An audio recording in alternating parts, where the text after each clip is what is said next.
Tentunya, sahabat sering melihat benda yang tergantung pada tiang listrik, atau ketika melewati suatu gardu induk dan pembangkit listrik melihat benda seperti ini. Nah, itu dinamakan transformator, atau biasa disebut juga trafo. Apa fungsinya pada sistem tenaga listrik dan bagaimana cara kerjanya? Yuk, kita simak ulasan singkatnya berikut ini.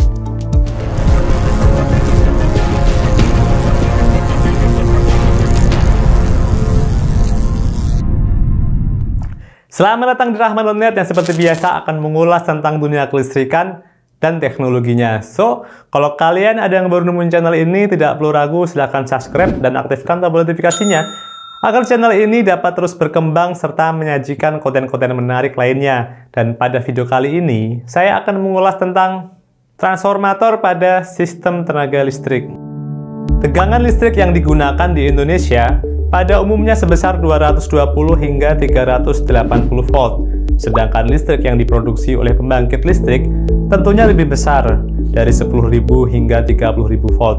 Kemudian, listrik ditransmisikan ke seluruh wilayah di Indonesia dengan tegangan yang lebih besar lagi, dari 150.000 hingga 500.000 volt, dan diturunkan kembali dari 20.000 volt hingga sesuai dengan kebutuhan listrik rumah tangga ataupun industri. Mengapa listrik perlu ditransmisikan dengan tegangan yang sangat tinggi? Penjelasan lengkapnya sudah pernah saya bahas di video sebelumnya dengan judul transmisi tenaga listrik. Berikut gambaran inti dari transformator daya yang terdiri dari lilitan primer yang terhubung dengan sumber tegangan, kemudian terdapat inti besi dan lilitan sekunder yang berfungsi untuk menghasilkan tegangan keluaran. Adanya medan magnet pada belitan primer kemudian diperkuat menggunakan inti besi sehingga sampai ke belitan sekunder. Adanya perubahan fluks magnetik yang terus-menerus menimbulkan adanya gagal induksi pada belitan sekunder. Kita ketahui bahwa tegangan induksi yang terbangkitkan pada belitan trafo berbanding lurus dengan jumlah belitan dan adanya fluks magnetik terhadap waktu, baik pada sisi primer maupun sisi sekunder.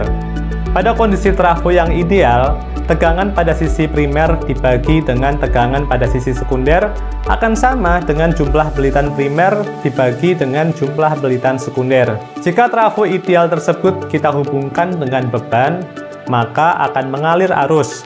Kita ketahui bahwa daya adalah hubungan antara tegangan dan arus, sehingga dapat dinyatakan bahwa adanya tegangan pada sisi primer dikalikan dengan arus pada sisi primer akan sama dengan tegangan pada sisi sekunder dikalikan dengan tegangan pada sisi sekunder.